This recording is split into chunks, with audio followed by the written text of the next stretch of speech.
In her heart of hearts, Constance Baker was not like ordinary black folks. Perhaps the most significant fact about her, she often said, was that her parents were not African Americans. My parents were not Southerners, and their background and outlook were very different from the American Negroes, she insisted. Their background was European. Willoughby and Rachel, her father and mother, hailed from Nevis, a little island paradise in the West Indies that was until 1983 a British colony. They felt themselves cultured, cosmopolitan.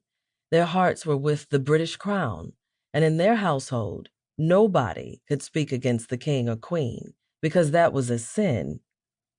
Baker's parents immigrated to the United States soon after the turn of the 20th century and settled in New Haven, Connecticut.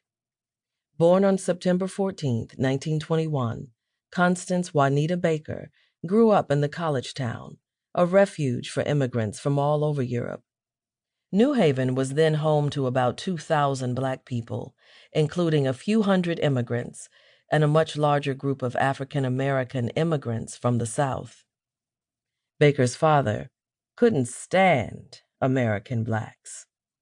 Growing up, she heard him denigrate them often, saying that they allowed themselves to be debased by Jim Crow and were content in their wretched condition. American blacks were plainly inferior to those, like himself, of European stock. Her family's origins in Nevis, which was proudly touted as a foundation of the British Empire, and their move to New Haven, a bastion of the white Anglo-Saxon Protestant elite, profoundly shaped the upbringing and identity of the girl who grew up to become the civil rights queen. By the time Willoughby Baker and Rachel Huggins departed Nevis for the United States, hundreds of islanders had already fled the colony to find work along the eastern seaboard. As word of the earliest Nevisians' success in their new environment got back to the Caribbean, others followed suit.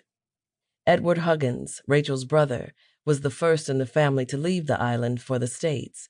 He worked on vessels traveling between New York and the Caribbean for a while, briefly lived in New York and worked in construction, and settled in New Haven in 1905, after he crossed paths with some Yale students in the New York theater district who advised him of easier service jobs there. He eventually found work as the steward of the University Club at Yale. Willoughby, Edward's friend and Rachel's boyfriend, sailed to the United States in 1906 in pursuit of the same opportunity that Edward had found in New Haven. In 1907, Rachel, an 18 or 19-year-old, then working as a seamstress and in a preschool, gave up her plans to be a school teacher and followed Willoughby to America. The passage to New Haven cost $25, and the boat ride took about a week, she remembered. The pair soon married. Just as for many other immigrants, for the Bakers, the United States represented a chance to escape the misery that had enveloped Nevis following emancipation in 1834. A beautiful volcanic landmass, the island, along with its people, had lived through a tragic history. During the 17th and 18th centuries, sugar made Nevis one of Britain's most profitable colonies.